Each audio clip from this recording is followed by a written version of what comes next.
Nos remerciements aux chaînes de télévision qui ont pu être là, Canal 2, Canal 24, Equinox Télévision. Et, c'est pas que j'ai oublié parce que 4 on est oublié. Et aussi aux organes de presse. Oui.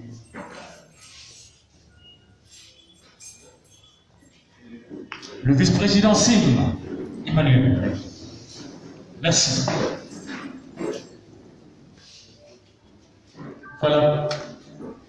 Merci, bienvenue, Monsieur le Président, pour cette conférence de presse.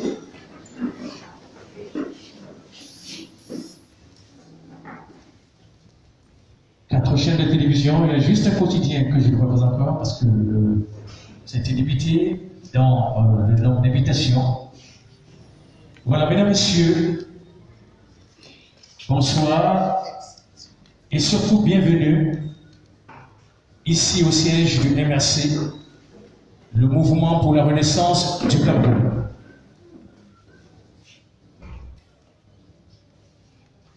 Notre parti politique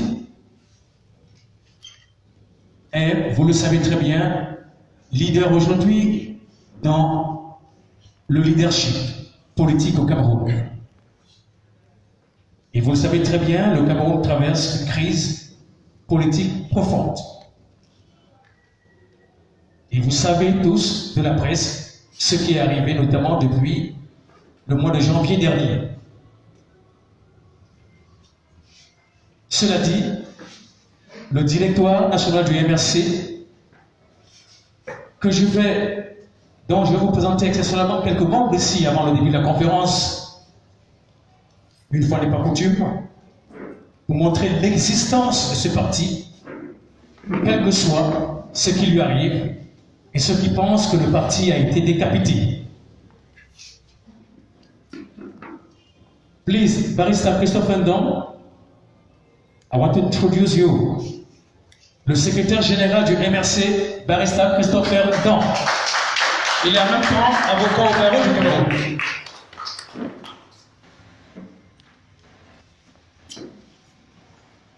Le secrétaire général adjoint au directoire du mouvement pour la renaissance du Cameroun s'appelle Justin Roger Noah. Il est là parmi nous.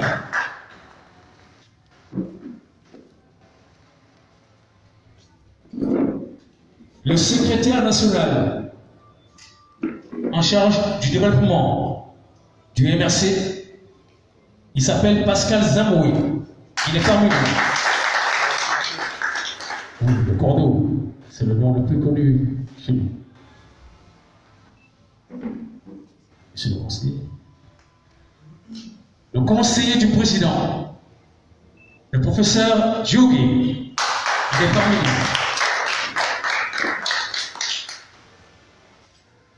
Le secrétaire national en charge de la santé, le docteur Okor.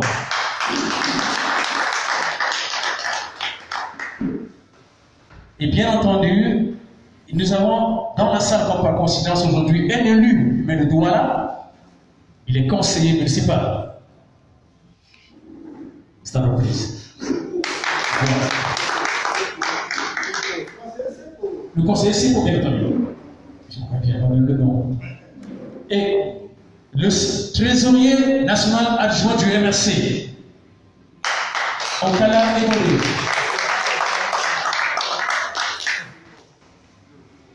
Je dois vous dire qu'il y a d'autres cadres supérieurs. Je vais parler trop loin. Je présente juste un seul encore. Il s'agit de Maître Dubussier qui lui vient tout droit des doigts. C'est parce que vous possible. C'est bon? Avec ça, c'est bon. Moi-même, Sosten Meyer-Libot, le conseiller du président, secrétaire national en charge de la communication. Nous allons faire cette conférence de presse avec vous, M. Batsogo. Il est le coordinateur, le numéro 2 au département communication. Juste bonjour, mon frère. Bien évidemment. Voilà. Merci, Monsieur le Président. Nous avons abusé de votre temps. Toutes nos excuses pour cela. Nous avons voulu présenter aussi les membres du directoire pour dire l'OMRC dit, et s'il vous plaît, beaucoup sont en région, ou en province, ou en mission sur le terrain. Monsieur le Président, avec votre permission pour cette conférence de presse très importante. Merci.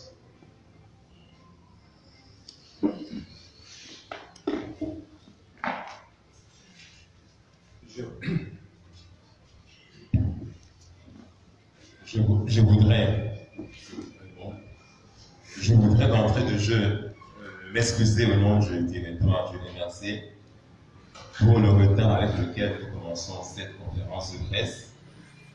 Mais vous avez tous été témoins des embouteillages qu'il y a dans la ville et surtout des intempéries qui s'abattent en ces derniers jours dans la ville de Yaoundé. Merci pour votre patience. Messieurs, mesdames et membres du directoire, messieurs les journalistes de la presse nationale et internationale, mes chers camarades, je vous souhaite à vous tous la bienvenue une nouvelle fois ici au siège du MRC. Cette conférence de presse se tient à un moment, notre secrétaire national de communication vous l'a dit, très important de la vie de notre pays. Nous traversons des crises multiformes et la plus récente, c'est l'embastillement sans raison juridique du président élu Maurice Kamto, de ses alliés et de plus de 150 militants et même sympathisants ou autres personnes qui se trouvaient par hasard au lieu de l'arrestation du président Maurice Kamto, d'Albert Zongan et de Christian Penda-Egoga. Et si on traverse cette crise qui est critique de son histoire, il faut dire que c'est à cause d'une grave crise politique qui est caractérisée par des atrocités d'une guerre civile sans précédent qui se déroule dans les régions anglophones du nord-ouest et du sud-ouest de notre pays. Et pendant ce temps, le régime dicte sa tyrannie cruelle au peuple camerounais, exsangue et sans aucune force. À l'évidence, notre peuple subit les affres d'un régime devenu impopulaire, qui est tous les jours plus cynique et odieux, qui a brutalement réveillé les Camerounais au rang de sujets passifs et sans droit. Aujourd'hui, le mouvement pour la renaissance du Cameroun prend ses responsabilités.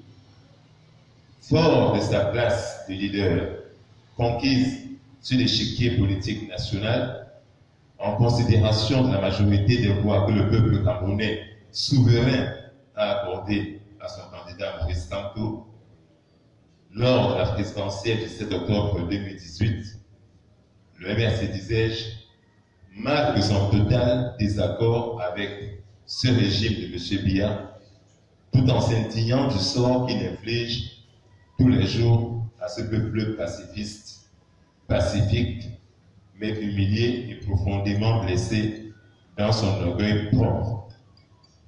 Il va sans dire qu'à cause du système odieux de malgouvernance mis en place par ce gouvernement qui s'accroche au pouvoir par tous les moyens, le mouvement pour la renaissance du Cameroun, le MRC, a le devoir de se ranger du côté des populations afin d'opposer une résistance digne de ce nom aux oligarques corrompus et irresponsables du système gouvernant actuel.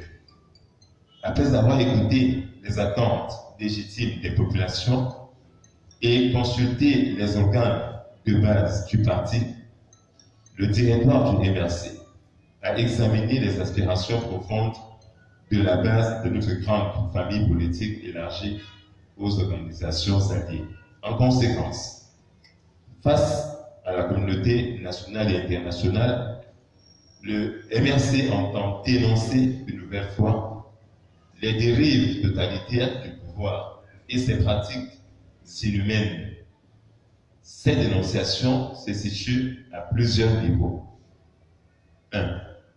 Le MRC dénonce la modification partielle et partielle de la Constitution du Cameroun et de la loi portant code électoral. Le régime ayant insidieusement et malhonnêtement opté d'organiser les élections régionales avec un collège électoral illégitime et complètement acquis à sa fraude organisée, à travers des conseillers municipaux dont le mandat a été prorogé d'une année et qui auront le pouvoir de désigner pour les 5 prochaines années nos conseillers régionaux. Cela s'est passé en 2013 lors des sénatoriales et nous disons que nous nous opposerons comme il le faut à l'élection des conseillers régionaux avant l'élection des conseillers municipaux. Donc, le MRC dénonce toute tentative et honte d'organiser donc les élections au Cameroun avant la fin de la sale guerre dans les régions du nord-ouest et du sud-ouest, meurtries et endeuillées. Mais comment pourrons-nous aller aux élections sereinement avec 500 000 réfugiés au Nigeria, avec autant de déplacés internes à travers le Cameroun? Comment pouvons-nous aller aux élections alors que tous les jours on subit des enlèvements, on subit des morts dans cette partie de ce pays qui est aujourd'hui mise à feu et à sang? Est-ce qu'on peut vraiment aller à une élection et dire que c'était une vraie élection? Le MRC dénonce la mise sur pied d'une machine de fraude électorale s'appuyant sur des procès-verbaux préfabriqués par l'État et des complicités ignobles auprès des administrations publiques. Mesdames et messieurs les journalistes, le MRC veillera. Il veille déjà toujours au bon respect des règles de la démocratie. Le pouvoir actuel s'en offusque au vu et au su du peuple camerounais et du monde entier. On est passé de ce que le président Kamto appelait une dictature reptilienne pour aujourd'hui passer à un état sauvage. Car cela ne tient tout en plus de façon ridicule. Le régime planifie des représailles contre le MRC et ses alliés. C'est donc à juste titre que le MRC dénonce à nouveau la conspiration de l'administration acquise au RDPC, en plus de la barbarie des forces de l'ordre contre le MRC et ses militants, le travail politique étant perpétuellement l'objet de sabotage des forces d'inertie du système de répression. En témoignent les interdictions systématiques de toutes les activités du parti, en procédant toujours à des arrestations arbitraires des militants et sympathisants sur l'ensemble du territoire national. Il n'a échappé à personne qu'il y a 2 semaines ou 3, le MRC voulait organiser une campagne d'adhésion massive au siège de son parti, dans un parti clôturé. Malheureusement, le samedi matin, on a trouvé sur place des gendarmes, des policiers fortement armés et qui ont fait interdiction d'entrer dans le siège du MRC, en violation totale de la loi sur les partis politiques qui préserve l'inviolabilité du siège d'un parti politique. Ils l'ont fait à Douala, ils l'ont fait à Bafoussa. Cela est intolérable. Nous avons saisi le ministre de l'administration territoriale, M. Atananji, par une lettre il y a 2 semaines, pour dénoncer ces entraves à l'exercice des droits politiques du MRC et de ses militants. Jusqu'à ce jour, ce ministre n'a pas cru devoir nous répondre. Mais c'est logique, puisque pour ce gouvernement, on ne parle pas aux citoyens ordinaires. Nous n'avons pas le droit à les rencontrer. Nous sommes des moins que rien. Comment vont-ils répondre à une lettre du MRC quand elle dénonce ces entraves.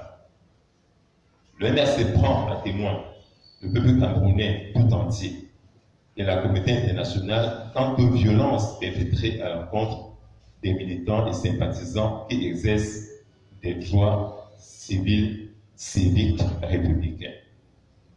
Pour le respect des règles de l'état de droit, le MRC, je tiens à le dire, et c'est l'objet de cette conférence, le MRC exige un dialogue inclusif qui permettra de mettre fin à la guerre au nord-ouest et au sud-ouest. Ce dialogue est possible. Il est encore possible, mais le temps devient très court. Tous les jours qui passent nous éloignent d'une possibilité de dialogue. Mais nous pensons, nous, MRC, qu'avec les contributions que nous pouvons mener, ce dialogue peut être possible si ceux qui sont là aujourd'hui cessent leur arrogance et tendent enfin la main de manière sérieuse à nos frères du sud-ouest et du nord-ouest. Le MRC réitère ses exigences quant à la libération sans conditions aucune du président élu Maurice Kamto, de ses alliés, vous les connaissez tous, des militants et sympathisants du MRC emprisonnés, je veux dire, embastillés, pris en otage dans différentes prisons de notre pays. Le MRC exige, une fois de plus, la révision consensuelle du code électoral avant l'organisation de toute élection dans notre pays, quelle qu'elle soit. Le LDPC demande très bien, avec une loi trafiquée à l'Assemblée, qu'il est possible de réformer le code électoral et même le système électoral de manière entière. Le MRC a déjà proposé un texte de loi dans ce sens, et je pense que ce texte peut être ce qu'on appelle instrument laboriste, l'objet du travail qui pourra permettre, à partir de ce document, d'aller très vite et d'arriver à une réforme consensuelle du système électoral camerounais. En tout cas, en ce qui nous concerne, nous exigeons de plus fort la révision consensuelle de ce code électoral et du système électoral tel qu'il est aujourd'hui au Cameroun. Nous observons que le RDPC a fêté son anniversaire le 24 mars dernier en occupant les voies publiques et les grands carrefours des villes et villages, la plupart du temps sans aucune demande, sans avoir reçu aucun récépissé, pour organiser librement des meetings sur l'ensemble du territoire national sans la moindre interdiction de quelque souverain que ce soit, sans la moindre intervention des forces de l'ordre ou des autorités administratives. C'est ça qu'on appelle deux poids, deux mesures. Un parti politique est interdit d'exercer une activité même dans son siège. Mais à côté, comme si il y a seulement des ordres, quand c'est le MRC, le RDPC lui peut organiser le 24 mars ce qu'il va organiser, je le répète, je l'ai vérifié la plupart du temps sans avoir déposé la demande exigée par la loi. À cet effet, nous demandons donc aux forces de l'ordre, aux autorités administratives, de garder le même traitement qu'a été accordé au RDPC le 24 mars dernier envers le MRC, mais également envers tous les partis politiques, parce qu'en fin de compte, nous, on ne se bat pas seulement pour le MRC, pour le chapelle, nous nous battons également pour que les droits politiques soient reconnus à tous les partis politiques, légalisés au Cameroun de la même manière. Le MRC fait appel aux partis politiques de l'opposition et à la société civile pour une grande synergie d'action dans la revendication du respect des droits constitutionnels du peuple camerounais. Nous ne sommes pas en période de campagne, en tout cas pour l'instant. Mais nous pensons sérieusement que pour une fois, les partis d'opposition, quels qu'ils soient, s'ils sont sérieux, la société civile, tous peuvent se mettre ensemble pour défendre ce qui est le plus important pour le Camerounais, le droit à l'expression, le droit de manifester, le droit d'exister même comme individu. Parce que voyez-vous, si on arrête les Camerounais sans aucun mandat, je disais tout à l'heure avec un qui est à la présidence principale, que je suis parti la voir, que souvent nous les avocats, nous disons à nos clients qui nous appellent que si on veut vous arrêter, exigez qu'on vous présente le mandat à partir duquel on vous arrête. Exigez que celui qui vous arrête puisse se présenter à vous comme la loi le demande. Mais que voulez-vous aujourd'hui? On arrête les avocats sans mandat.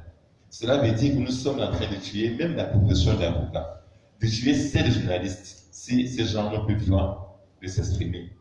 Lors de l'arrestation de M. Zongan, de M. Kampou et de M. Ekouka, on a arrêté 2 journalistes camerounais connus. On les a envoyés à Yaoundé dans des conditions inhumaines. On les a gardés à vue. Et un ministre a dit qu'un journaliste n'avait pas le pouvoir de faire son métier. Qu'est-ce qu'il faisait là?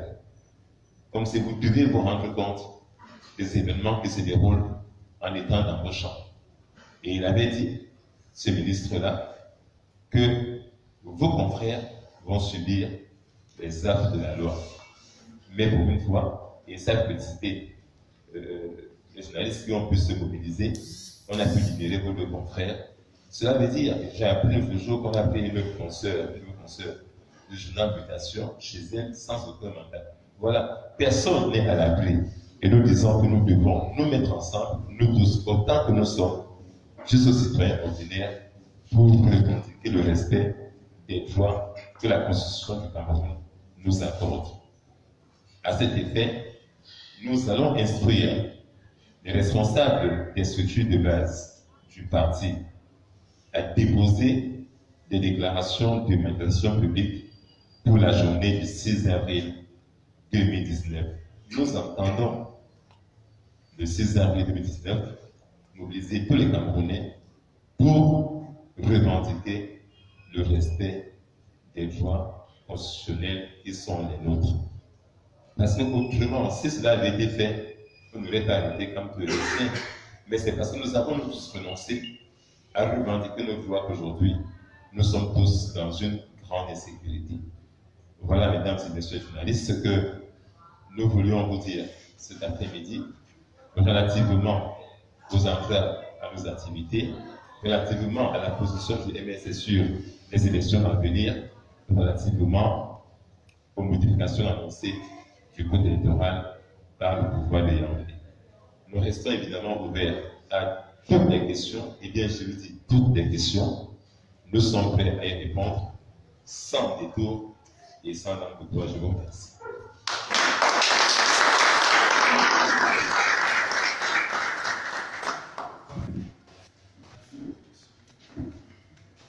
Monsieur le vice-président, mesdames et messieurs les journalistes, vous l'avez suivi dans ce propos plural du vice-président. Je vous remercie pour la Renaissance du Cameroun. Elle réitère un certain nombre de positions de cette relative. On a abordé la question du respect des droits constitutionnels et républicains. Le vice-président a dénoncé certainement ce qui est en train d'être préparé, l'organisation des élections avec un code électoral qui a perdu toute légitimité et bien évidemment la libération des membres du territoire commençant par le président national, le président élu Maurice Kamto et tous les alliés du MRC et bien d'autres situations qui ont été observées. Certainement dans ce propos, mesdames et messieurs les journalistes, vous n'avez pas trouvé un certain nombre d'éléments de réponse. C'est pour ça que nous allons offrir cette phase d'échange questions-réponses. Vous allez vous présenter, vous donner le nom de votre organe. Vous allez poser votre question au vice-président qui prendra soin de la noter et de vous répondre. Nous allons y aller organe par organe pour travailler de manière structurée et ordonnée.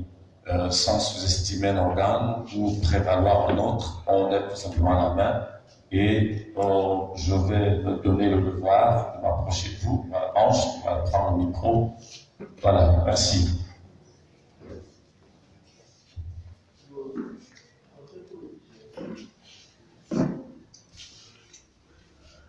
Bonsoir à tous, je m'appelle Bran Kamda, journaliste à Canal 2. Monsieur le vice-président, vous avez dit que le MRC dénonce l'organisation des régionales avant les législatives et municipales et que vous n'acceptez pas cela.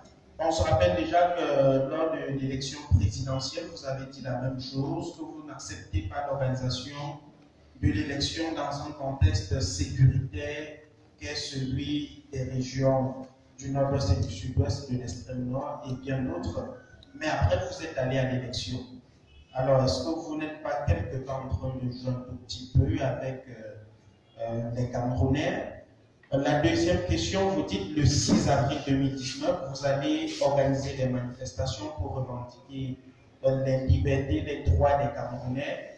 Est-ce que quelque part, vous n'avez pas constaté que les Camerounais sont un peu embastillés depuis leur fond intérieur? C'est-à-dire, il y a des appels pour revendiquer des libertés qui appartiennent à tous les Camerounais, mais ces Camerounais ne répondent pas à vos appels. Qu'est-ce qui cloche? Merci.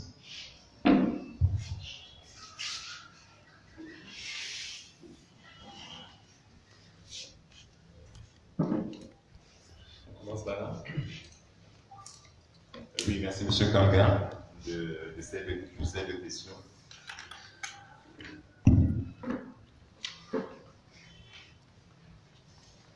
Vous dites que nous avons déclaré, c'est vrai, que nous n'admettrons pas que les élections régionales se tiennent pendant les élections municipales. Je tiens à vous préciser que si on veut être sérieux, le RDPC doit commencer à avoir un peu d'élégance. Ce parti se manifeste par une grossièreté absolument incroyable. Un manque de fair play qui peut se prendre même un martien. Comment un parti politique qui se dit majoritaire, qui se dit prêt à gagner la majorité des élections municipales, des municipalités, peut-il organiser les conseils régionaux avant d'avoir renouvelé les conseils municipaux? C'est la tricherie. Non, je vais dire des mots forts. C'est une escroquerie politique que ce parti veut faire. Non, ce n'est pas admissible. Nous avons élu les conseils municipaux en 2013. Le mandat s'achevait en 2018. Il a été prorogé. Le plus logique, c'est qu'on renouvelle les conseils municipaux, qu'on ait la vraie photographie politique d'aujourd'hui avant de passer à l'élection des conseillers régionaux. C'est là évident pour tout le monde, et tout le monde le dit, sauf le RDPC qui veut se targuer d'une majorité obèse qui est la sienne aujourd'hui pour aller ramasser des sièges qu'il ne mérite pas. Ce parti a peur de son peuple. Ce parti a peur de nous, de vous, parce qu'il sait très bien la sanction qu'il attend. Ah, il y a une sanction qui a déjà eu lieu en octobre dernier. Elle peut être encore plus grande aujourd'hui. Donc, qu'est-ce qu'ils vont faire? Essayer de faire l'élection des conseils régionaux avant. Alors que depuis 1996, ils auraient pu le faire. On ne voit pas trop bien quelle est l'urgence subite et à faire l'élection. Donc nous disons, nous affirmons, on est ferme dessus, que nous n'allons pas accepter cela. Mais vous dites qu'en 2018, nous l'avons dit pour la présidentielle, il ne semble pas qu'on l'ait dit. Nous n'irons pas aux élections. Nous avons toujours dit que le MLC ira aux élections. Nous l'avons toujours dit. Et pour la présidentielle, nous l'avons dit que nous irons à l'élection. Nous souhaitions évidemment qu'elle se tienne dans des conditions meilleures. Nous souhaitions que l'élection se tienne avec tous les Camerounais, y compris ceux du sud-est et du nord-ouest. Les chiffres officiels délégués nous disent qu'en octobre dernier, il y a eu 5% d'électeurs au nord-ouest et 15% d'électeurs au sud-ouest. 5%, vous vous rendez compte? Cela veut dire qu'en fait, que si on est sérieux, on comprend que le régime national de lui-même a déjà accepté la partition du pays. Parce que si une région entière a seulement 5% de personnes qui sont allées voter, on ne peut pas dire que c'était une réélection. C'était au nord-ouest. Au sud-ouest, c'était 15%. Et on sait très bien qui a voté là-bas. C'était les fonctionnaires, c'était des militaires et des personnes qu'on a menées en charter. Personne n'allait voter dans ces deux régions. Est-ce que nous sommes sérieux nous-mêmes de faire l'élection des conseils régionaux alors que tous les maires de ces régions sont ayants de la Douala? Est-ce que vous le savez? Le maire de Gouya vit à Douala. Tous les députés de cette région sont ayants de la Douala. Aucun ne vit là-bas, aucun. Tous les chefs des forts du nord-ouest, du sud-ouest sont hors de la région. Qui va aller voter? Donc nous disons qu'il n'est pas tout normal pour ça qu'on fasse des élections dans ces conditions. Et pire encore, on commence par les élections régionales avant les municipales. Nous sommes très clairs dessus. Je réaffirme que nous nous battons du mieux que nous pourrons pour que cette infamie ne se produise pas. La deuxième question, vous dites que le 6 avril prochain, nous analyserons des manifestations pour dire aux Camerounais de revendiquer leurs droits. Pourquoi ils ne viennent pas? Mais M. Kanga, si vous avez assisté à l'audience de M. Kampo avant-hier et avez vu la situation sécuritaire qu'il y a dans la ville de Yaoundé, à la poste centrale, même à Essos, depuis là-bas, il y avait déjà des policiers armés partout. Les Camerounais ont simplement peur. Je peux dire que si notre police, nos journalistes se comportent comme on a vu en Algérie, je peux vous jurer qu'en une journée, nous mettions tous les Camerounais dehors, en commençant par le village de M. Bia. Même c'est vraiment pour dire, pour lui demander de partir.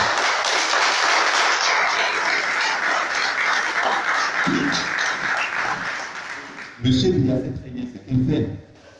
M. Bia a instauré au Cameroun un régime policier tireur. Je lui dis à haute voix. Il a instauré chez nous la terreur. Les gens ont peur d'eux-mêmes. Ils ont même peur de sortir aujourd'hui. On a reculé de 50 ans. Nous sommes entrés dans une dictature médiévale. Et ce n'est pas tolérable. Mais il y a des gens quand même courageux qui continuent à se battre. Vous savez, M. Kanga, alors je vous parle, je suis dans la liste noire de ce régime. Mon nom est à numéro 1. Mais je n'ai pas peur d'eux. Je leur ai dit. Je leur dirai toujours, s'ils veulent qu'ils m'embastillent. Je n'ai pas peur de ça. Mais nous parlerons pourquoi. Il faut toujours qu'il y ait des morts pour que des personnes puissent vivre.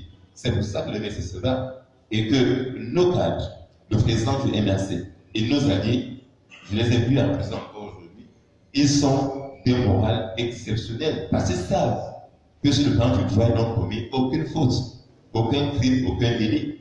Donc ils sont, pour beaucoup, je vais dire même pour tous, ils se considèrent comme des martyrs de ce pays. Et que, en sortant de la prison très bientôt, ils auront au moins payé quelque chose pour que ce pays cesse d'être un pays de terreur, pour que notre pays revienne un pays de liberté.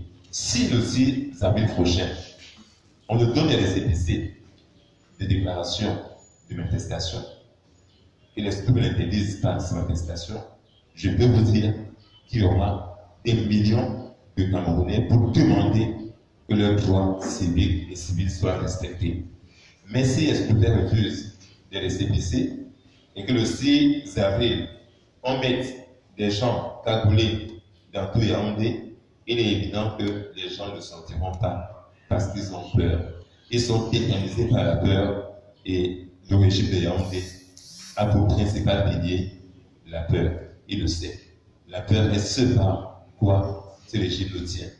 Je ne vais pas finir sans citer le président Kamto. Vous avez bien lu ce livre. Il faut d'abord que nous puissions conquérir ces bastilles qui sont dans nos têtes.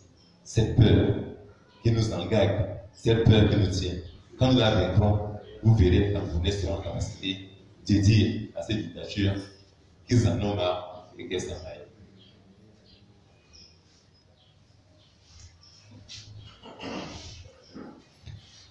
Et merci, je suis Serge Eric Ikoy, radio ministre Ambo. Deux questions. La première, le MRC souhaite la modification du code électoral de façon consensuelle. Quels sont les points concrets que vous souhaitez justement modifier dans le code électoral? Les différents amendements que le parti veut apporter à cette modification. Deuxième question, est-ce que l'on peut avoir la liste intégrale des personnalités du MSC qui sont interdites de sortir du territoire? Parce que justement, ces derniers jours, vous avez fort probablement fait mention de cet élément tout à l'heure, que vous-même vous êtes concerné. Est-ce que l'on peut avoir la liste intégrale des personnalités qui sont interdites de sortir du territoire camerounais du MSC? Merci.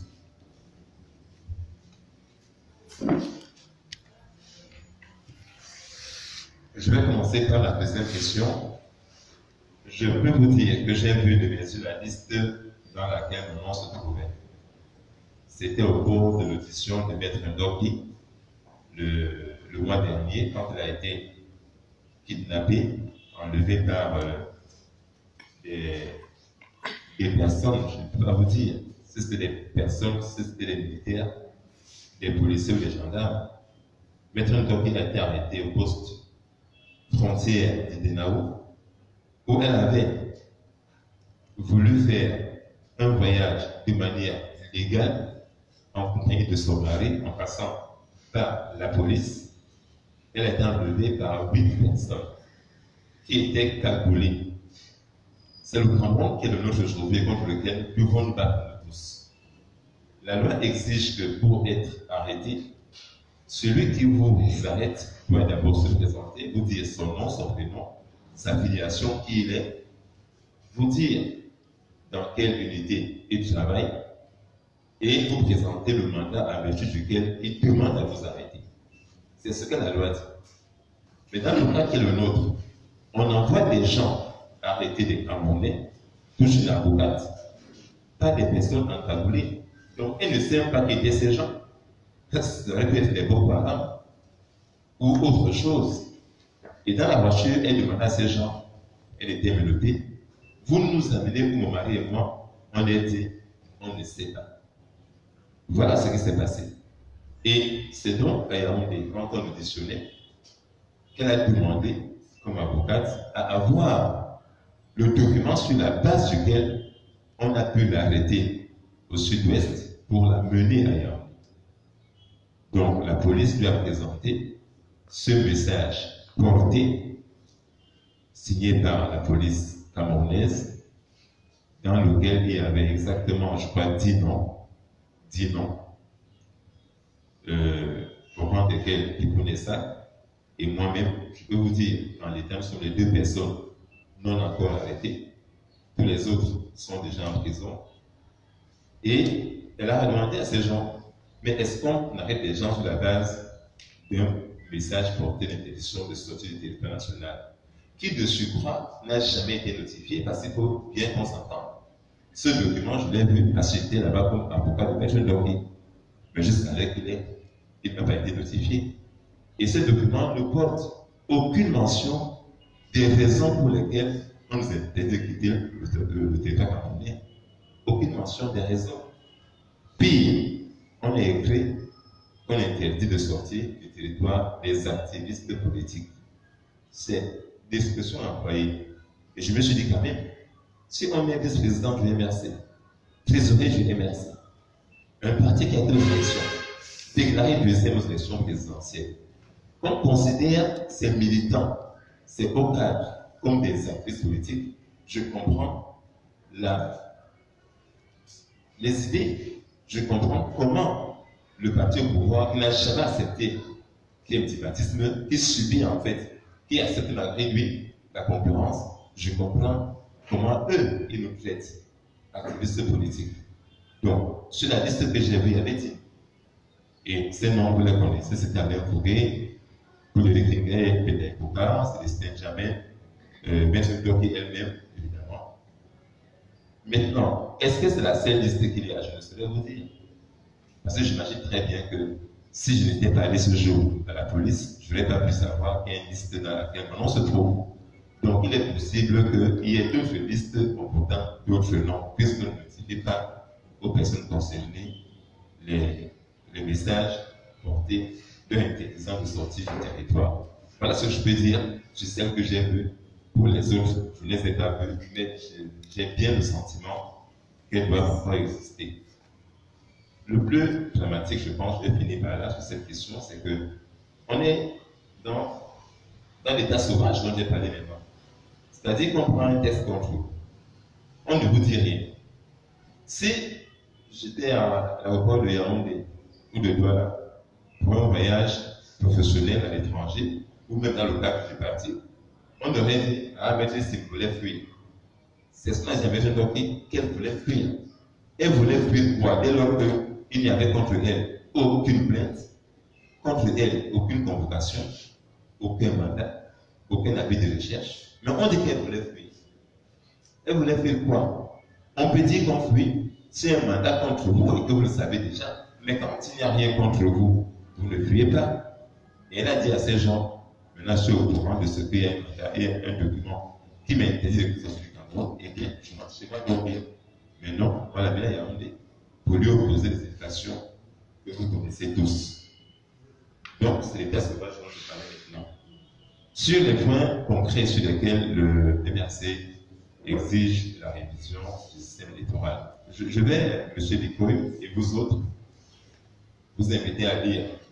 Et la loi camerounaise qui régit l'Assemblée dit que quand une proposition de loi est déposée par un député, il faut que plus tard, à la 3e session, ce texte soit examiné à la commission des présidents. Mais, vous rendez-vous compte, ça fait déjà 3 ans et demi, plus que ça, que nous avons déposé ce texte-là. Mais jusqu'à présent, il n'a pas été examiné par cette commission-là pour savoir même si le texte est recevable ou s'il est recevable. Et là encore, voyez-vous, c'est l'État du Cameroun qui est devenu l'État voyou, qui est le premier à violer ses propres lois. Donc, je vais être assez rapide là-dessus également. Le MRC demande beaucoup de choses. La première, c'est qu'on mette en place un organe électoral vraiment indépendant. Parce que l'État ne peut pas être indépendant. Et l'État, par sa composition et le mode de désignation de ses membres et de son président, ne le peut pas. Quand M. Biya, qui est président de la République, qui est candidat à l'élection, nomme des gens à l'État, ces gens lui doivent absolument tout. Ah, je vais vous dire. Et il y a un, M. Soussé Eric, c'est un type de mon village. Voyez-vous, il finance le RDPC à Yégué dans la journée. On tient des réunions du RDPC chez lui dans la journée et la nuit. Il donne l'argent d'épargne du RDPC à Yégué la nuit. Et là, dans la journée, il vient Yaoundé, il dit qu'il est directeur de l'État. Évidemment, on n'attend pas grand-chose d'une telle personne, malheureusement. Donc, il faut mettre en place un organe, pas un délégat, mais une commission électorale nationale indépendante qui comporte donc des représentants des partis politiques représentés à l'Assemblée nationale, qui comporte la société civile, qui comporte les leaders des principales églises, qui comporte l'administration camerounaise. Ça permet d'avoir un collège dans lequel tout le monde est représenté. C'est ce qu'on a fait au Sénégal, en Côte d'Ivoire, au Gabon. Et même au niveau du bureau de vote, dans les commissions locales, c'est ce qu'on fait. Au niveau local, tous les partis sont représentés, en tout cas ceux qui ont des candidats. Mais au niveau national, on dit non, il n'y a que Paul Biya qui peut nommer ces personnes-là. Je pense qu'il faut revoir tout cela. Il y a également l'autre organe qui est le jumeau de l'État, qu'on appelle le Conseil constitutionnel. Tout le monde a vu la danse du canard de M. Atana Clément, le jeu qu'on a nommé. Cet homme, comme disait Philippe, a retrouvé l'énergie pour danser comme un gosse de 2 ans. Et est-ce qu'on attend de cet homme-là qu'il soit en capacité de rendre justice quand il est saisi? Vous l'ignorez sûrement. Pendant le contentieux électoral, le ministère du Marché public a publié un texte qui donnait droit au président de ce conseil constitutionnel, donnait droit à ce président à une maison qui valait à 200, je crois bien 7 millions. Une seule maison pour le président du conseil, alors que le conseil peut mettre le siège. Donc on préfère d'abord construire la maison du président du conseil avant de construire le siège du conseil lui-même. Le conseil squatte les locaux auprès des congrès. On a trouvé une salle pour faire des audiences. Voyez-vous donc, on aura attendu qu'on construise d'abord le siège du conseil constitutionnel, qui devait être un siège connu, bien beau, mais non, on dit à M. Atana Clément, vous aurez une belle maison, et dès qu'on lui a dit ça, il est évident que Il a fait ce qu'il devait faire l'autre jour. Et on lui dit également que ce mandat, c'est 6 ans, éventuellement renouvelable. Ça veut dire quoi? Et si vous dites que M. Biya est vainqueur, vous pourrez, dans 6 ans, revenir.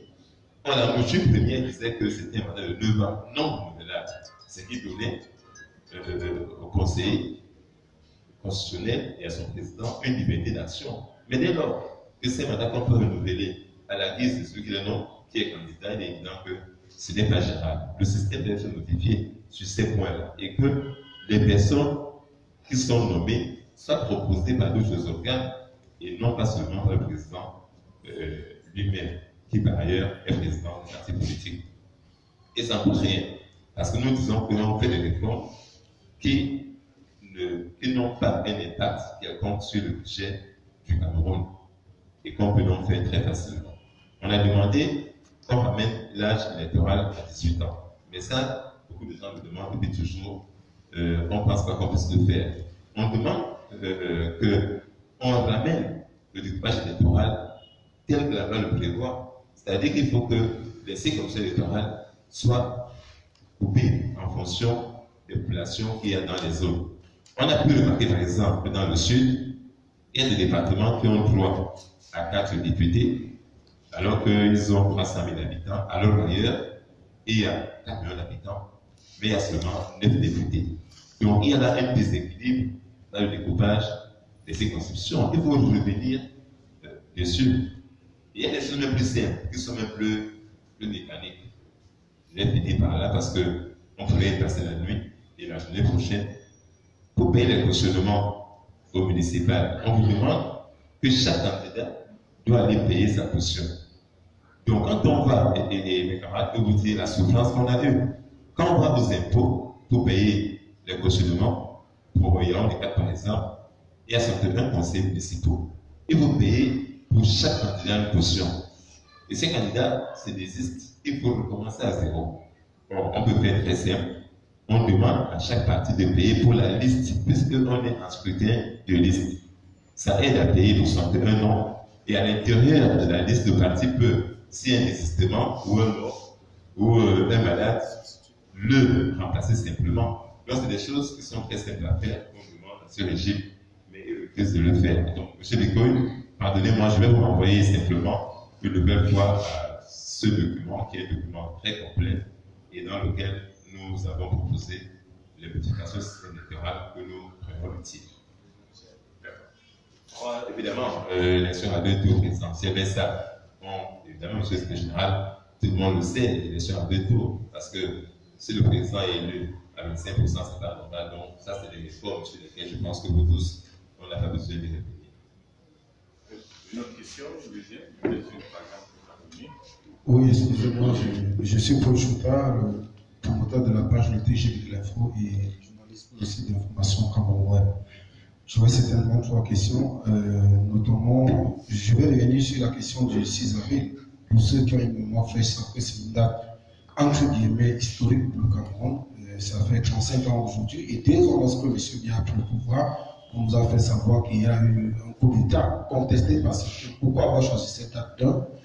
De deux, je veux revenir sur la question qui ne cesse d'animer les chaumières, notamment celle d'une quelconque dissolution du MRC qui se trame au sein du régime. Quel est le commentaire que vous faites à ce sujet? Et deux, aujourd'hui, il savait comme un crime d'appartenir au MRC. Et je vais évoquer ici un cas plus récent d'un enseignant de philosophie au lycée Bulin de Mindon qui a proposé un sujet aux enfants de la classe de terminale C et D, et qui tout simplement s'est vu radier de ce lycée par le proviseur.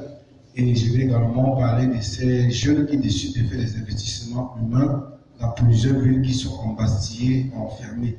Est-ce à dire qu'aujourd'hui le MRC est indésirable au Cameroun? Quel est le commentaire que vous dites à ce sujet? Merci.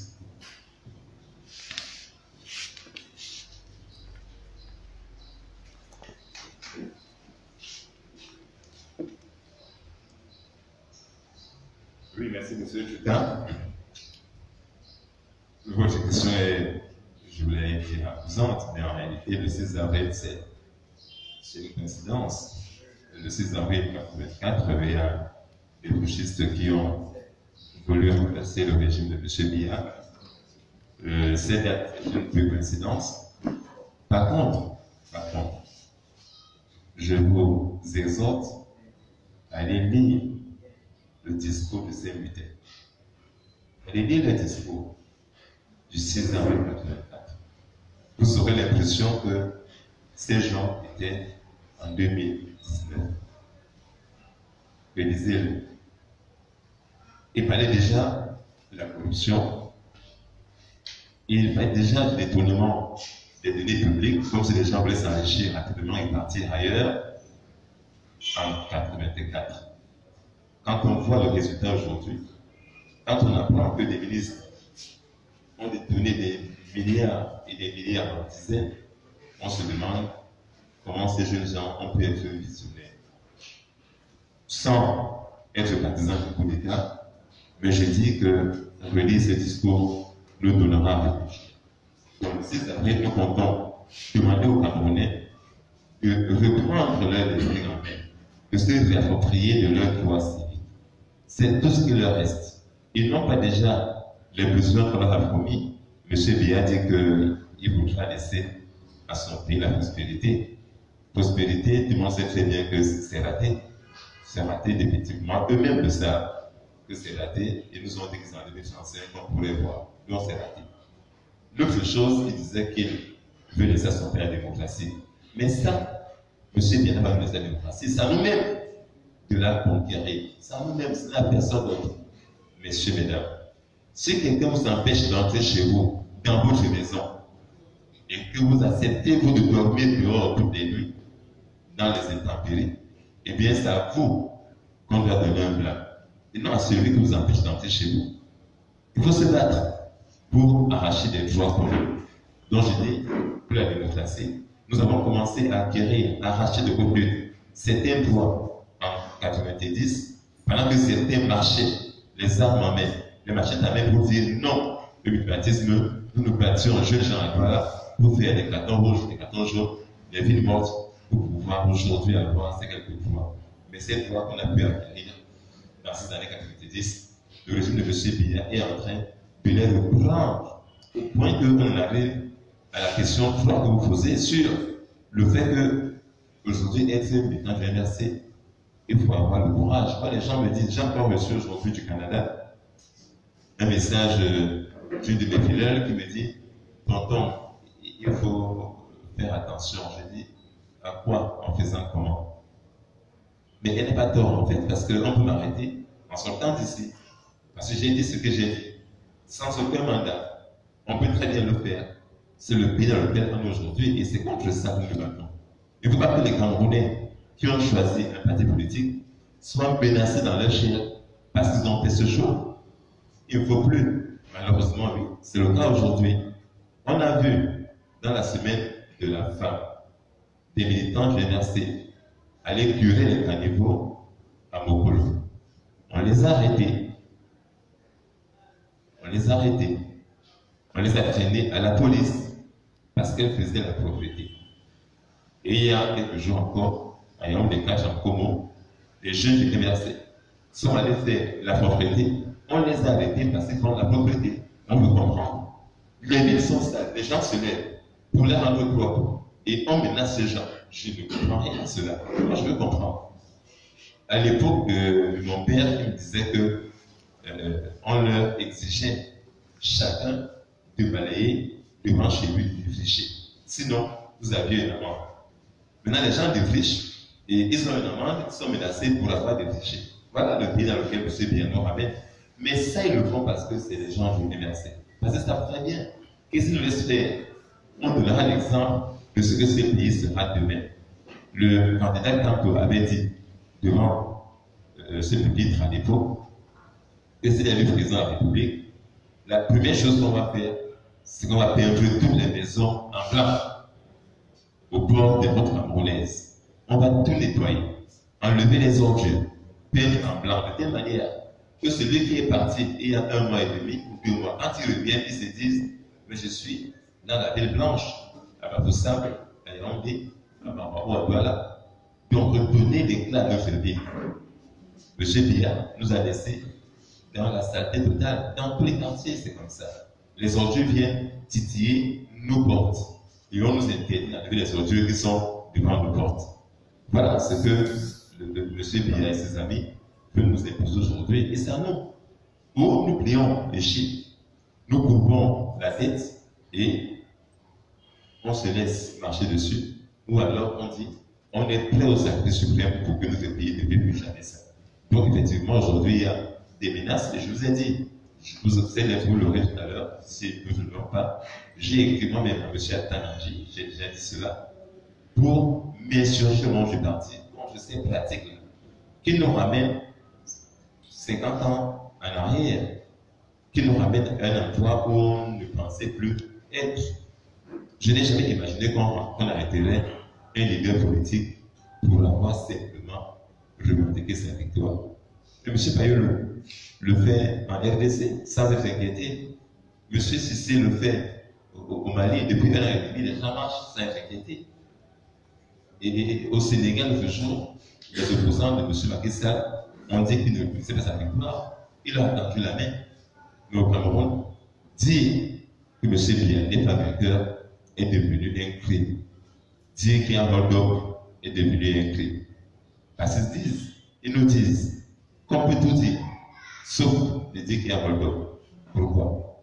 Donc, aujourd'hui, nous sommes dans cette situation de recul démocratique, d'une dictature qui est devenue plus féroce et plus sauvage. Et je pense que là encore, on se battra pour que cela s'arrête. Et on prendra témoin en eux-mêmes, en leur demandant de se lever pour défendre leur foi. Sur le deuxième point, la dissolution du MRC. En réalité, ce qu'ils font là, c'est quoi? Quand les gens arrêtent le président Kamto, le président du parti, arrête M. Fouquet, qui lui n'a jamais été à la marche. Pendant 2 jours, M. Fouquet se battait pour faire libérer nos militants pour cela certains. Pendant 2 jours, il a fait libérer près de 30 militants, M. Fouquet. Et c'est le lundi 28 à 16h qu'on l'appelle au téléphone pour dire le professeur venait au commissariat central numéro 3. Je l'ai accompagné moi-même.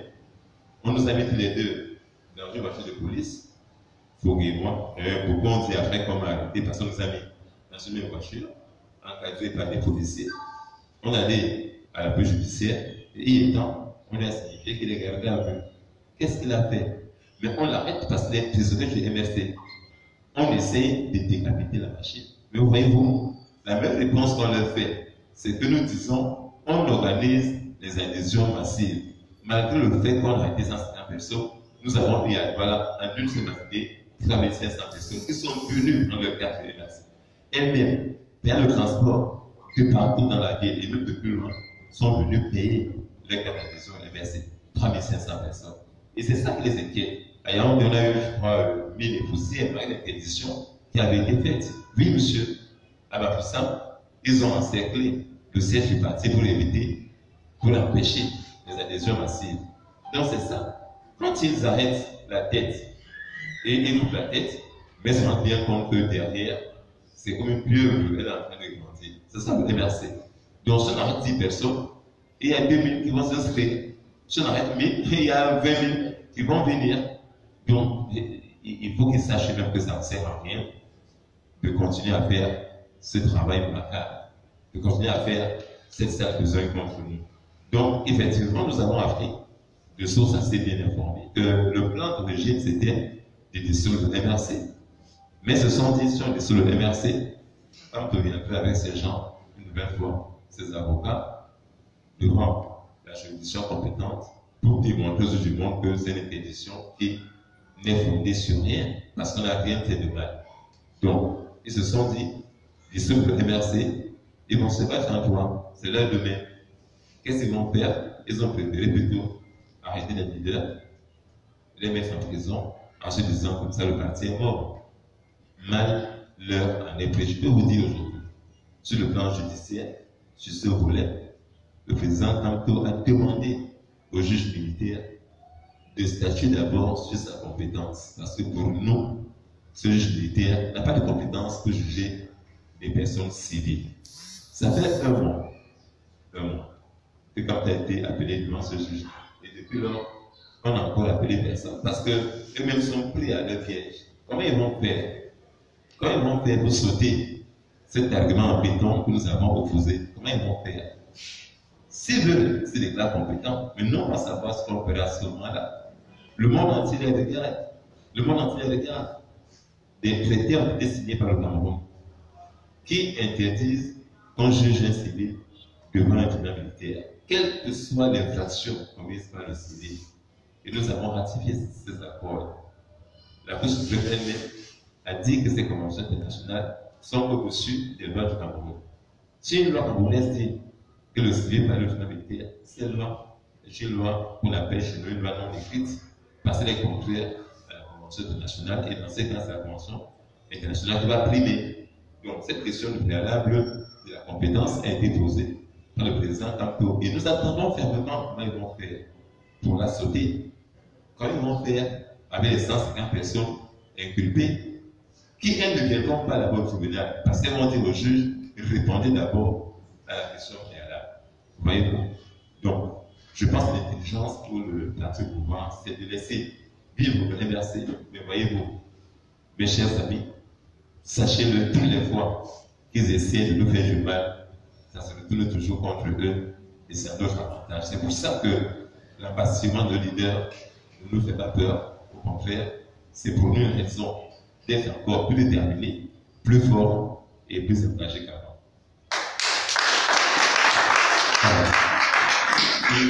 Une toute dernière question. Merci.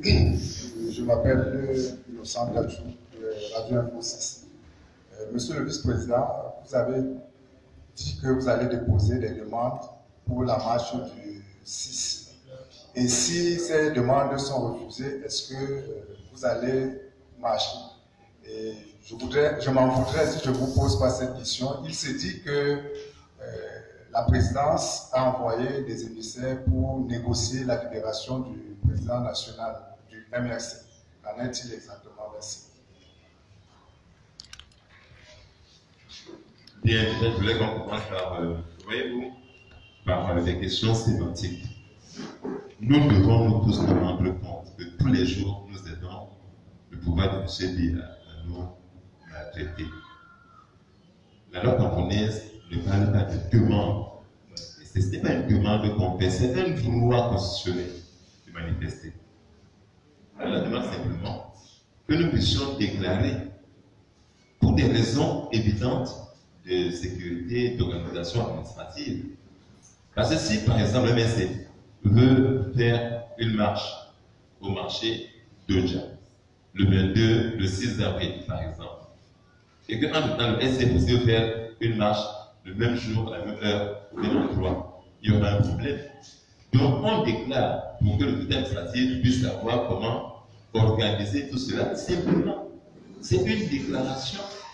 Et dès qu'on déclare, la loi exige au fait de donner immédiatement un récépissé. Ce n'est pas un privilège qui nous donne en le faisant. C'est une obligation. C'est écrit doit remettre immédiatement un récépissé dès qu'on déclare. Et son rôle, en fait, c'est quoi? C'est d'encadrer les manifestations, les réunions. C'est son rôle.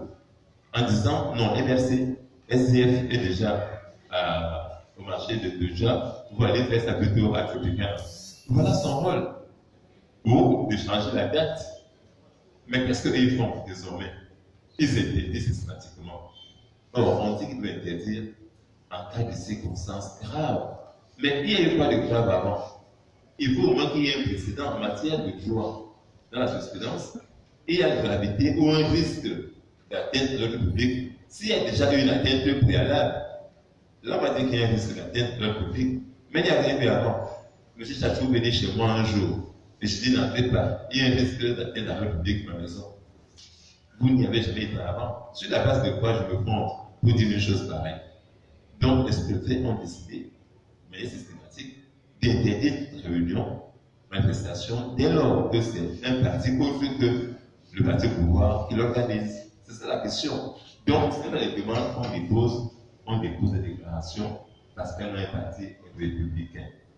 Et vous demandez que si on refuse, ils n'ont pas refusé. De quel droit ils doivent refuser?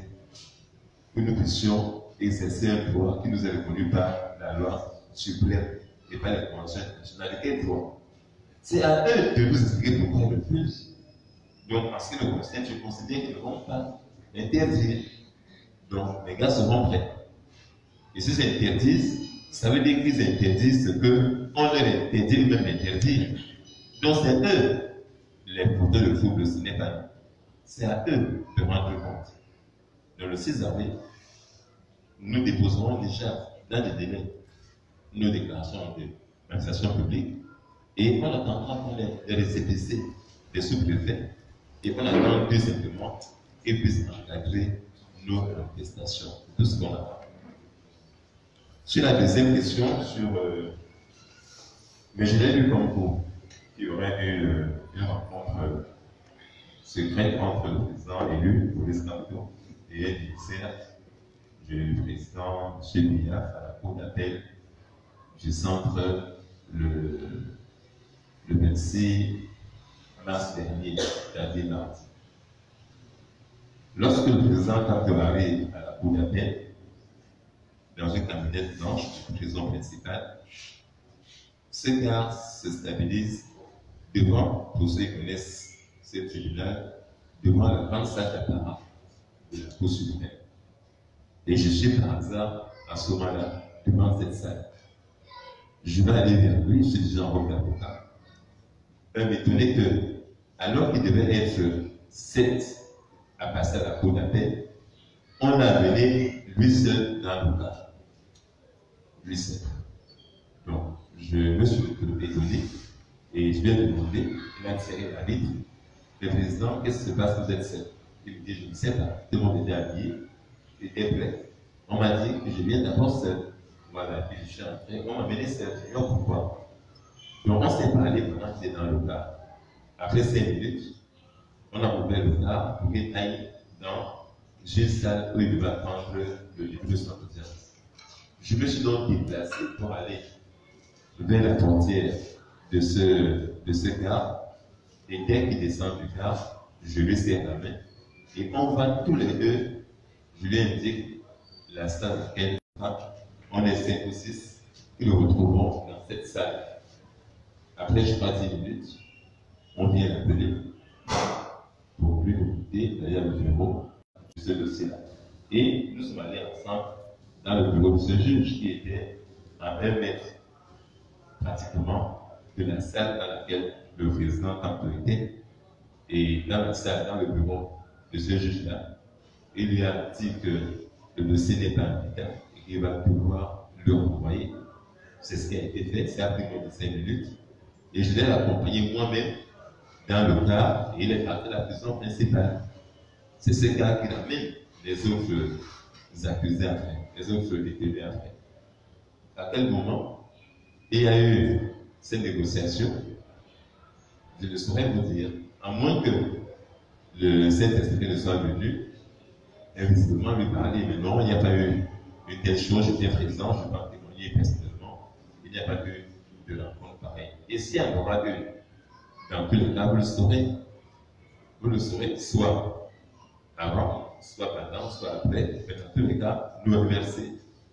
On pourra vous le dire, c'est nécessaire, on le dira, quand ce sera nécessaire.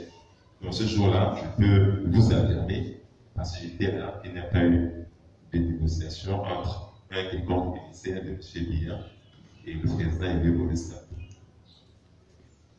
Bien voilà, je voudrais... Mais je vais terminer peut-être par là avant que l'autre question ne vienne. Que nous avons exigé que, mais c'est pour vous qu'on le fait les journalistes, qu'on les tienne sous les audiences de nos leaders dans les bureaux des magistrats.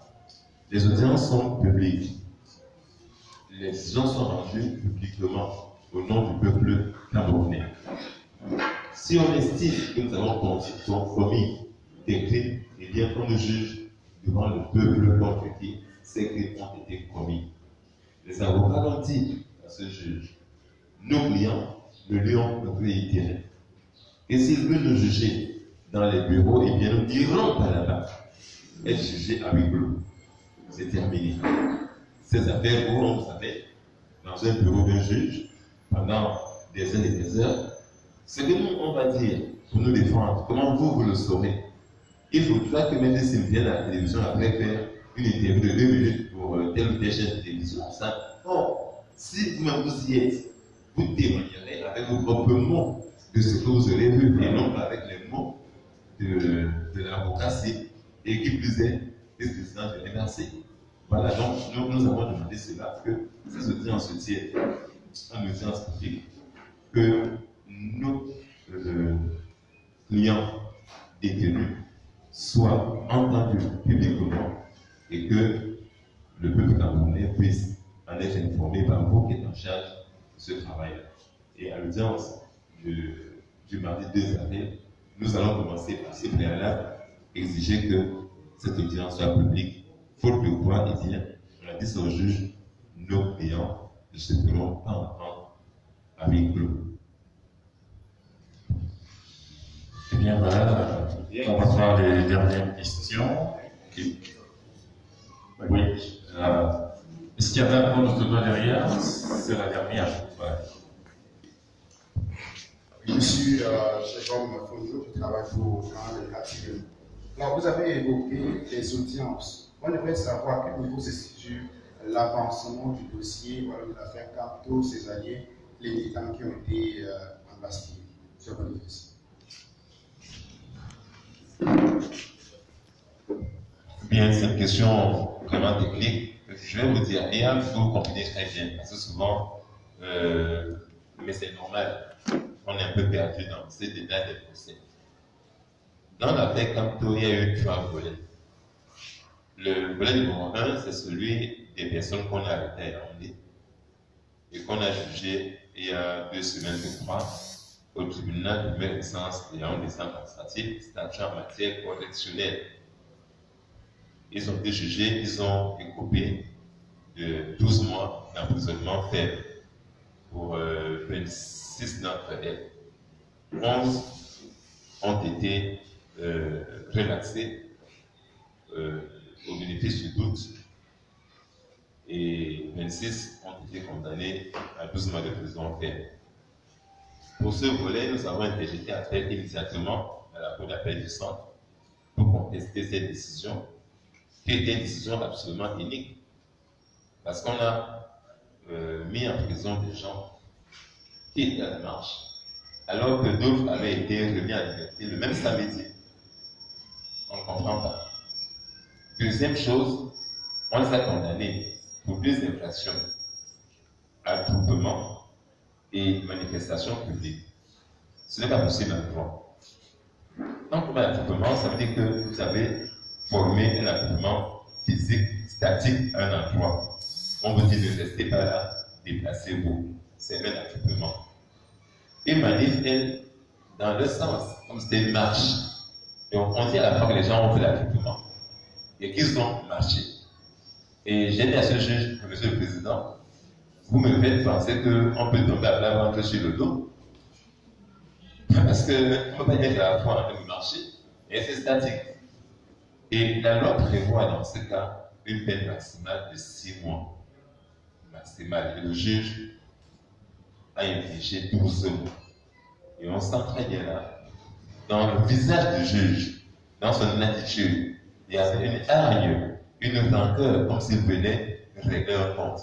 Et à peine l'audience avait été arrêtée, il a pris son document pour lire une décision qui avait été écrite longtemps à l'avance, jusqu'à oublier de demander aux personnes prévenues quelle est leur dernière parole. Chez nous, à l'audience, on demande toujours aux prévenus quel est ton dernier mot. Il a oublié ça, il était pressé de faire la mission pour laquelle il avait été mandaté ce président. Donc, ils ont eu 12 mois de prison. Là, la loi seulement permet un maximum de 6 mois. Sans compter que le procureur avait demandé pour que des circonstances atténuantes. Ça veut dire que logiquement, ces gens auraient pu avoir une peine avec celui-ci simplement. Celui qui poursuit a demandé la clémence, mais lui, il a fait quoi? Il a donné une peine supérieure au canton pour Valor. Donc, sur ce volet, on n'a pas appel, on attend le procès à l'appel qui va s'ouvrir nécessairement. Le deuxième volet, c'est celui dans lequel les 150 personnes qui sont cette fois-ci au tribunal militaire ont été inculpées par le juge d'instruction. Donc, dans ces cas-là, le juge doit les convoquer un à un dans son bureau pour ce qu'on appelle un interrogatoire. On les entend dans le bureau d'instruction et c'est après qu'on les ait tous entendus que le juge doit rendre ce qu'on appelle une ordonnance de règlement dans laquelle il pourra dire telle personne n'a rien fait, telle a fait ceci, telle a fait cela. Donc c'est après avoir interrogé toutes ces personnes-là que le juge va rendre l'ordonnance de renvoi. C'est donc dans ce volet que le premier qu'on a appelé s'appelle Maurice Kamto. Il leur a dit, avec la question de compétence dont je parlais maintenant, et depuis un mois donc, on va appeler une autre personne parce que la question qui a été posée, il n'arrive toujours pas à y répondre. Donc ça c'est le dossier qui est au tribunal militaire de Yaoundé. Il y a une troisième série de dossiers. Nous avons déposé des requêtes de libération immédiate. J'espère que c'est un peu technique, mais j'espère qu'on comprend. Donc, le troisième volet, c'est les dossiers où nous avons demandé la libération immédiate de tous nos clients. Pourquoi? Nous estimons, et c'est la loi qui le dit, que les conditions d'arrestation, de garde à vue et de détention de nos clients sont contraires à la loi, sont arbitraires et sont abusives. Par exemple, je prends un cas. On a arrêté M. Ndoki sans aucun document par des gens qui étaient encagoulés alors que ces gens devaient se présenter et lui dire qui ils sont, lui montrer le document sur la base duquel il était arrêté. Ça n'a pas été le cas. Donc, dans ces cas, la loi dit que nous devons demander ce qu'on appelle une libération immédiate. C'est ça qu'on appelle la habeas corpus, dont on parle depuis. Donc, on a introduit 151 demandes de libération immédiate, la habeas corpus. Et ces audiences ont commencé avec le professeur Campo et les 6 autres leaders au tribunal de grande instance qui est compétent pour juger cette demande en habeas corpus. Donc, ce n'est pas chez les militaires qu'on les demande, mais chez le juge civil. Et le président Campo et les 6 alliés, donc, leur demande a été rejetée en libération immédiate et on a fait appel de cette décision. C'est ce dossier qui passait avant-hier à la cour d'appel, en habeas corpus. Et on a également, comme je l'ai dit, fait la même demande pour tous les autres. Il y a des décisions qui tombent déjà. Alors, je ne vous cache rien en disant qu'ils rejettent toutes nos demandes d'habeas corpus. Et en réalité, c'est le camp qui rejette de manière quasiment mécanique toutes nos demandes. Mais nous, on fait ces audiences pourquoi? On les fait parce que chaque personne qui vient raconte l'histoire de son arrestation cruelle, de sa détention cruelle, de ça. Chacun d'elles vient raconter son histoire. Je vous assure, mesdames, monsieur les journalistes, ne manquez pas ces audiences. Vous apprendrez des choses absolument incroyables. On a traité dans ces pays des gens comme des animaux, comme des bestioles. On a mis des gens dans des camions de police, dans la nuit, sans leur dire où on les amenait. Et les femmes pissaient devant les hommes. Et les hommes, pareil, dans ces camions-là. Et arrivés sur le pont de la Sanaga, ces gens ont stoppé le camion et ont dit à nos militants, pour vous amuser, on vous fait ce qu'on appelle à l'électe. Vous vous rendez compte du traumatisme que ça peut être, du traitement inhumain qu'on a donné à ces gens-là. Je pense de l'Ouest seulement, par exemple. À Yaoundé, on les a menés au GMI, sur la route de Soie. On les a mis dans une salle commune, les hommes et les femmes étaient mélangés. Et ce n'est que le lendemain, on les a séparés. Et pendant 3 jours, on a caché aux avocats et aux familles l'endroit où ces gens étaient empastillés. Des femmes ont fait 3 jours sans se laver. Et il y a une qui a raconté qu'elles se sont échangées les slips. Je vais vous le dire. Il faut le dire. Pour comprendre la barbarie qui anime nos dirigeants. Des femmes ont dû s'échanger des slips parce que quand il y avait une qui avait ses menstrues, il fallait bien que quand elle s'échange, qu'une autre femme lui donne son slip pour délire tout ça. Voilà. 3 jours sans cela. On l'a fait. Et c'est pas toi de faire une telle violence à des Camerounais qui n'avaient rien fait d'autre que de revendiquer leur plan constitutionnel. Ça servait à quoi? Les gens de Douala, on avait chez M. Zonga, au CED à Yaoundé, on a demandé à ces gens, Anjamé, Pédé Koka, des personnes connues, de se déshabiller dans la cour du CED, nus comme des vers, de mettre les deux mains sur le mur et de s'accroupir et de pousser. Voyez-vous, des traitements absolument impossibles. Et la cellule où ils étaient n'avait aucune ouverture. On leur servait à manger, ils mangeaient avec des doigts, comme des primitifs, dans des plats en plastique. Oui, monsieur, on a fait ça. Et chacun de ces gens, chacune de ces personnes, à ces audiences, vient raconter son histoire personnelle. Chaque histoire est une histoire incroyable. Incroyable. Donc, nous, dans ces audiences, l'habeas corpus, même si on sait, au fond, à la fin, on va les rejeter, mais on les fait au moins pour que les gens puissent dire à la face du monde le traitement inhumain, dégradant, déshumanisant qu'ont subi nos militants en 2019. Personne n'avait imaginé, personne n'avait en 2019 on pourrait encore en arriver là. Voilà, M. Fodjo, la situation des dossiers aujourd'hui. Il y a le volet correctionnel, c'est la Cour d'appel qui est saisie en ce moment. L'habeas corpus, une partie est encore à l'instance, parce qu'il y avait beaucoup de demandes, d'autres sont déjà à l'appel. Et au tribunal militaire, on a au niveau du juge d'instruction qui a pour l'instant convoqué Fosseur Camtosseur et militaire qui a posé en avant la question préalable de la compétence subsidiaire. Voilà un peu, c'est de manière exhaustive, je crois, la situation, le point des procédures judiciaires en cours aujourd'hui. Nous avons encore près de 150 personnes emprisonnées et je crois avec 4 femmes. Les autres, c'est les hommes. À Koneri, la plupart sont dans des quartiers malfamés qu'on appelle le Kosovo. Nous avons acheté des matelas pour qu'on puisse avoir des conditions acceptables pour nos militants à la prison.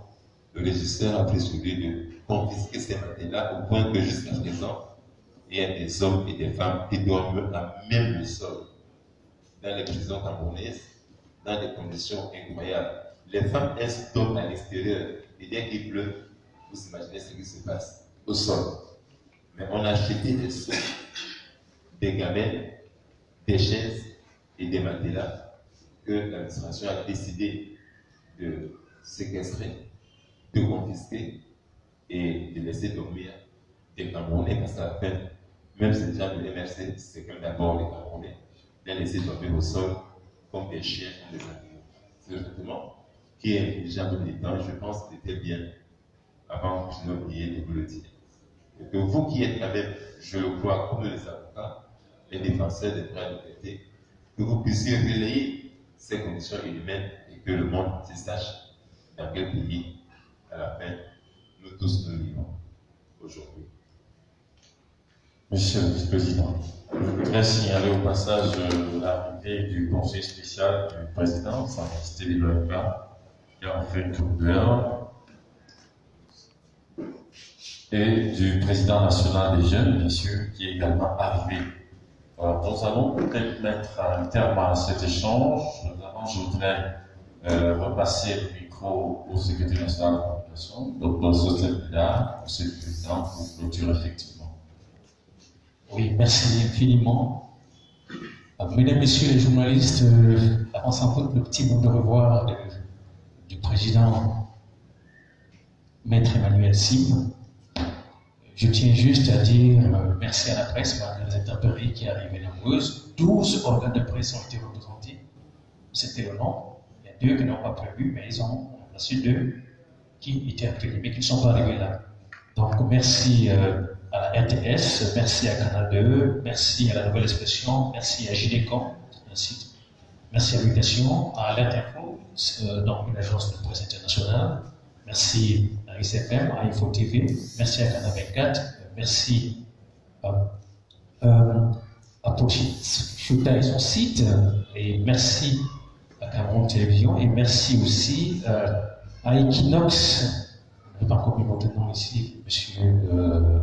Élisée Norba. Donc, Monsieur le Président, c'est un essai honneur pour nous d'avoir été avec nous ce soir, et la presse, malgré tout, est venue. Juste un rappel, la date du 6 avril 2019, les responsables de base du MRC, dont certains sont d'ailleurs dans la salle, ont reçu l'instruction par rapport à cette date de déclarer des manifestations publiques par rapport bien entendu à notre action nationale de résistance du MRC et des Alliés. Monsieur le Président. Oui, donc je vais dire merci aux uns aux autres pour leur patience. Le MRC a le privilège, je pense, il faut le dire, de toujours avoir la presse nombreuse.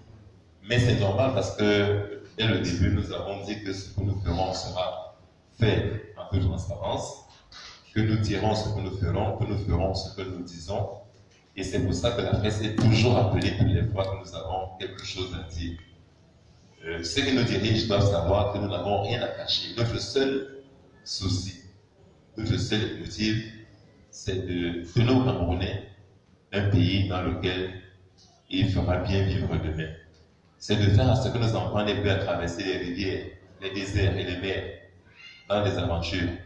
C'est de faire à ce que notre pays devienne un pays considéré, admiré en Afrique et dans le monde. C'est notre but. Beaucoup d'entre nous auraient pu ne pas faire ce combat. Le premier, Maurice Kamto, aurait pu très bien, avec son parcours universitaire professionnel, se dire, je laisse les Camerounais à leur sort et je n'ai rien à chercher d'autre que je n'ai pas encore eu. Mais malgré cela, il a dit, et nous avons dit avec lui, on ne peut pas accepter que nous soyons dans la richesse et que nos voisins soient dans la pauvreté. Parce que si vous habitez un quartier dans lequel tout le monde est pauvre et vous seul êtes riche, vous ne dormirez jamais en paix. C'est le sens du combat que nous menons. Ce n'est pas un combat contre quelqu'un, mais c'est un combat pour que nos enfants demain héritent d'un pays meilleur que celui que nous avons aujourd'hui. Voilà ce que je voulais dire et je vous remercie tous encore d'avoir été là. Et à la prochaine. Merci. Juste pour les militants. MRC! MRC! MRC! MRC! Bien sûr. Merci, Monsieur le Président. Merci aux membres du directoire. Et merci à toute la presse. Ici, Combier. Certaines nous font notre interview.